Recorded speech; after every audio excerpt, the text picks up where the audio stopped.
Football guys talking basketball. Mm. Thunder lose game 6 in Dallas. Had a 17-point lead in the third quarter. Had a 9-point lead in the fourth quarter. And the season ends in a just horrible fashion. It Shai was not good. Gilgeous-Alexander. I mean, it was such a great game. Yep. And I think from my understanding of the interpretation of the rule, it was the right call, which almost somehow makes it worse Right. Yeah. than you know what I mean? But Shea had been so good in that game. 36 points was just amazing.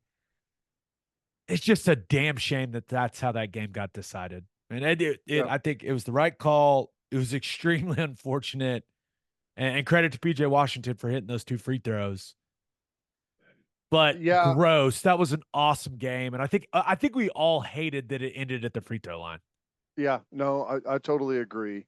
Um, the Thunder looked good for the duration, but I mean, you knew that there was a spring coiled up and Dallas was going to make a big run at it late. And here they come, couple of big threes, right back in things before you can even blink. And it just came down to that. That's the brutal part of it is because of the clock and because of like how maybe the call could go either way. It just put everyone in a bad position. Like, what do you do? With that timeout. He had to challenge it, right? Yeah. I Because I mean he did get all ball initially, and you're trying to prevent him from going to the free throw line for 3 free throws. But could you make the argument, hey, you don't challenge it, and that way you've got the timeouts where you can advance the ball and you get Shea one last shot? I don't know. That's a really I feel like that's really nitpicky. I mean, is he really supposed to not challenge it in that situation? I mean, it's easy to say that sitting on your couch, but That's the reason it's so difficult is because there's really not a right answer unless you win the challenge. Like that's the only correct answer. And I guess if you don't and you hit the three, with the time with being able to advance the ball, but it was just a brutal. You don't have like 15 minutes to sit around and talk about what's the best thing to do. It has to happen like that, and there really was no right answer. So you hated to see it in like that, but I, yeah, it was frustrating. and of course it was PJ Washington. Yep. By the way, how strong is that guy's grip that the ball didn't move at all? I I know. mean, I how know. tight is he holding that basketball when he's going up to release it? My goodness. And I know we watch it in like super slow mo, and you just forget how fast it happens in real time because it's like, why did Shea just keep his hand on top of the ball, and just and cup it and hang on to it and try and get possession, but it all just happened so fast. But I do think it was the right call. I I As agree. little as I know, that doesn't mean anything to anyone. I understand that, but kind of where I sat on it. This is the part where we have to give the Dallas Mavericks a lot of credit. Especially, first of all, we're talking about game 6 because that's the game that ends the Thunder season. Game 5 is really where Dallas came into Oklahoma City and pushed the Thunder around, kind of Yeah. stuffed them in a locker in game 5. That's how it felt. And Luka Doncic was fantastic in that game. Well, really, game 2 and game 5, like Right. I twice mean, on your own floor, they came out and put it to you where that's not supposed to be able to happen. right. And then you look at game 6, the Thunder finally shoot the 3 decently. Or they 15 of 41. Not great, but solid. Shea was really good. J-Dub finally looked like himself with 22, 9, and 8. I thought the Thunder took decent care of the basketball. They won the turnover battle by 8. Other things, PJ Washington, he finally played like PJ Washington, even though was huge in the fourth quarter for him, but only 9 points. You factor all that in, Mavs still win. And this hurts, but it's just the truth. The Mavs are just a better team. There's Well, just you could say the Thunder shot poorly. You could say, listen, they went into Oklahoma City and beat them twice. And what are you going to say other than the Mavs are the better basketball team? That's all you can say. yeah, and I actually believe that this is a good thing. So I'm not like, this is not like a doom and gloom outlook, but they're not going anywhere either.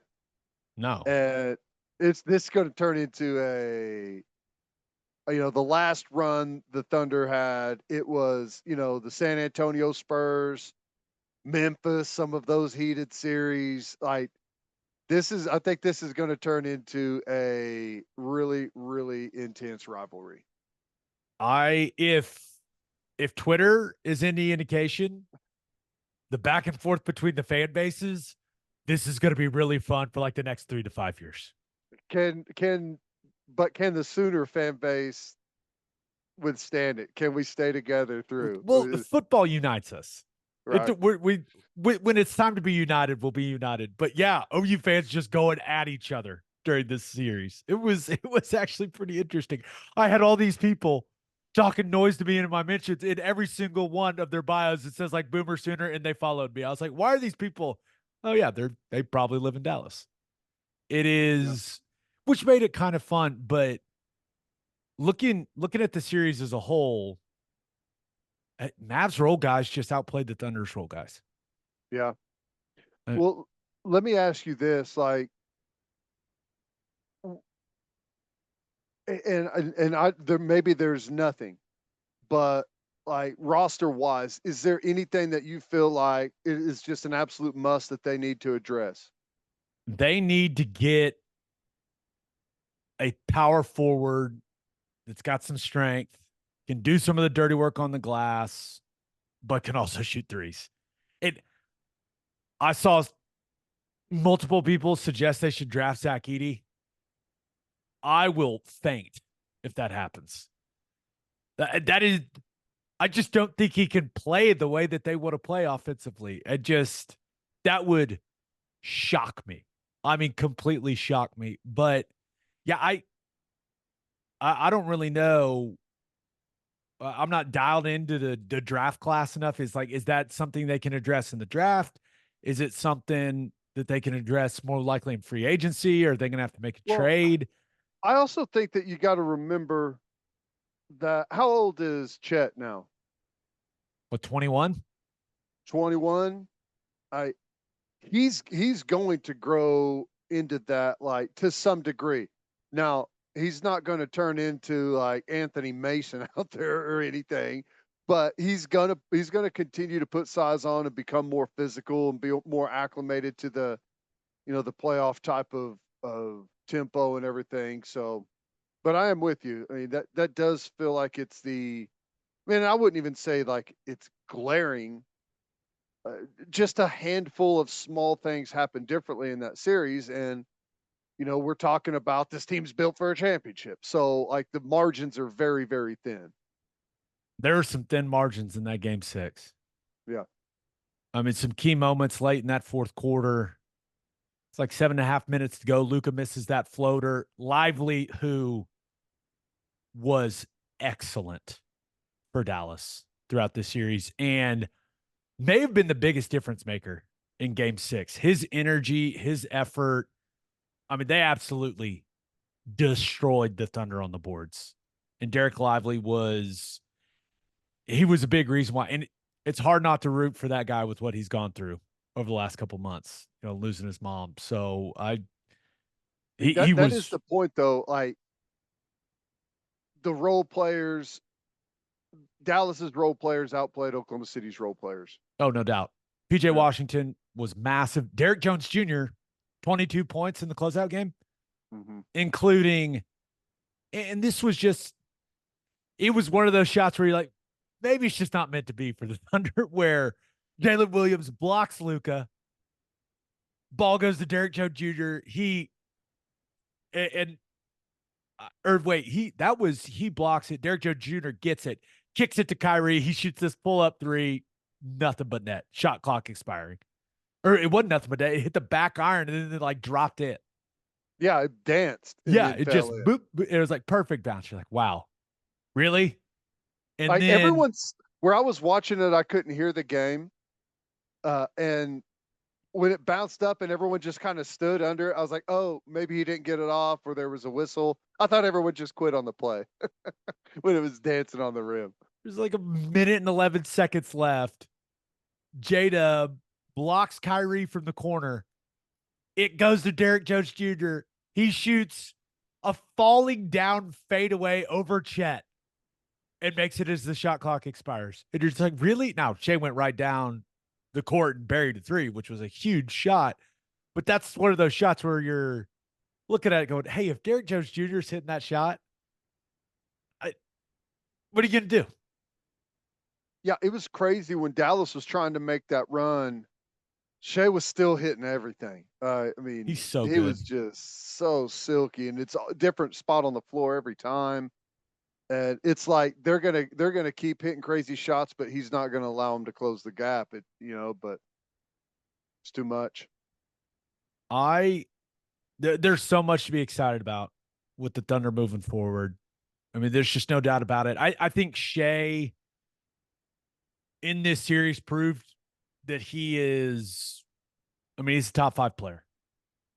I think anyone that had any doubt about that, he showed some people what he's made of in a couple of these games. He's going to get better. My hope is that he gets a little stronger.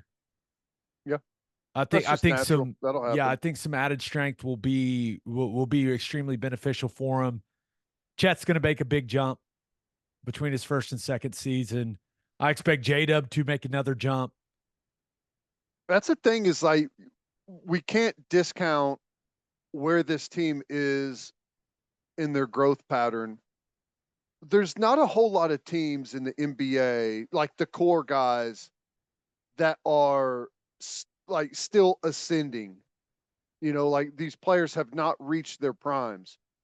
By the time you're aware of most guys and most teams that are on a like championship hunt worthy, most of those guys are in their primes, and we don't have anyone really that's in their prime yet. So My hope is Sam Presti can do some things in these next 2 years to where we can make an NBA Finals before we got to start paying everyone. yeah, Just to, and it's not that they're going to be afraid to pay everyone. I mean, they're going to pay J Dub and Chet. I mean, they just are. But you, it'd be awfully helpful to fill some of the holes in the roster when those guys are still on their rookie contracts. it'd be awesome if we got something like accomplished before we got to that road. I'd rather not go through that again. Same. But and that's the thing. Like I kept seeing, the Thunder ahead of schedule, great season, and I agree with both of those things. But the West is going to be loaded, man. Oh yeah. Loaded. And And this was you're the you're always thing, ahead of schedule until suddenly you're not ahead of schedule anymore and the right? window's closing. And the Thunder were really healthy this year. Yeah. Had the one seed, had home court advantage. It feels like just the beginning for this core. It absolutely does. But my hope is we're not looking back 5 years from now going, maybe we should have made a move at the trade deadline. I know. Well, I I guess know. we did. Gordon Hayward, and boy, did he have some quotes in the exit interviews. What is I that didn't guy see any of that. watching? What did he say? I did not see any of that. He didn't have much of a role, didn't get to, didn't really get many opportunities. And everyone, it was awkward. It Yeah. was one of those, hey, I'm not coming back here type of exit interviews.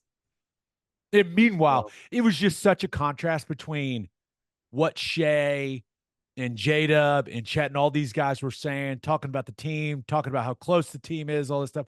And Gordon said great things about the organization. But about his role specifically, he was just like, yeah, I didn't get many opportunities. And everyone, it was like, yeah, you did. And Dagnall stuck with you for too long, buddy. Yeah. But it is what it is. Let me ask you this. Mavs, as they move forward this season, what do you think I next think round? I think they're going to go to the finals. Really? Yeah, I like Luka and Kyrie. They've got. We're recording during the Nuggets game. I'm expecting the Nuggets to win that one. Who knows? Right. Yeah, that series has been impossible to figure out. Oh, I know. But Both teams have totally looked dead different periods. I just think you combine, like, they've got two bigs that are extremely active. The role players. PJ Washington doesn't shoot the ball well in the Western Conference Finals. I'm gonna be so pissed, man. I'm gonna be furious. Uh, But I think they got what it takes to go to the finals. I really do. yeah. If Luka can just keep it under control, he got off the tracks a little bit in Game 6. If he can be as focused as he was Game 5, uh, yeah, I think they're more than capable. I don't think Minnesota or Denver are invincible right now at all. Yeah. Well, Would you rather them lose? Because I'm kind of torn. If you lose to the team that goes to the finals, you feel a little better about yourself. But I don't want Mavs fans to feel that satisfaction. I don't know. I guess I have to see how it plays out and watch that series and see what I think of the matchup. And like if because you feel like you let the series get away against Dallas, right? And if we reload it and play another series, like there's a really good chance that series ends differently. And I don't say we win 8 out of 10, like whatever, but I think there's a solid chance that that series ends differently. Um, so I guess whenever you feel like you can beat that team already as we sit today, maybe it's not going to be easy, but it's definitely possible. Then maybe you do want them to advance and make you feel like you're even closer. But I understand the point. It's like don't even hand them that confidence. Just a reminder, they didn't have Maxi Kleba either. I know. And he's their small ball guy that allows them to play a little differently at times. Came into Oklahoma City and beat him twice. That's it. That's Ted. This is the We part of was sleepwalking FGTB. in game 2, man. That was the thing. The blowout, just handed it to him in game 1. It's like, We cruise were control, so baby. confident. Oh my I know it. gosh. I know it. We were so confident. And congrats to the Mavs. This is the part where I tell you how I watched Game 6. Watched the first half at the house. Mm-hmm. Okay. Locked in, feeling great. At halftime, drove to the Zach Bryan concert at Paycom. Mm-hmm. Watched the entire, got there, didn't miss a second of the game. Watched the entire second half on my phone. He had, I think it was one or two, like his third song is when the game ended. I am just screaming watching my phone. Complete disregard for anyone around me. And there's a lot of people in the crowd that were watching the game. I mean, there were people barking when J Dub was making play. It was an interesting scene, That's cool. but fantastic show. I was an emotional wreck. Just did not take the loss well. Okay, I and can imagine. so it was such a dramatic ending and such a painful way for the game to end on the foul. It was just I was not well, but I'm a big Zach Bryan fan. And I went to the concert the night before with Lane, and Lane got pulled up on the stage for Revival. Awesome. It was great. Oh, Had a that's great great. time. But went again, took a different group on Saturday and put on a really good show, kind of had helped me deal with the loss. And then Revival happened. And he brought Pistol Pete onto the stage. Oh no. All-time bad sports. You talk about just a crushing blow. Like I had just started to feel a little better. His performance had taken some of the sting of the loss off, and then that big, goofy, giant-headed cowboy on the stage. Mm. It's like someone spit in my mouth. That's how it felt. And then I started thinking about us losing to them in Stillwater in the last Bedlam, and they've got bragging rights, and they stormed the Yeah. field, and I was just like, I was it. I was in a glass case of sports emotion. Is what I was. It was bad. I was not well. Oh my gosh. Was there like Shambles. Shambles is the best way to describe my mood at the time.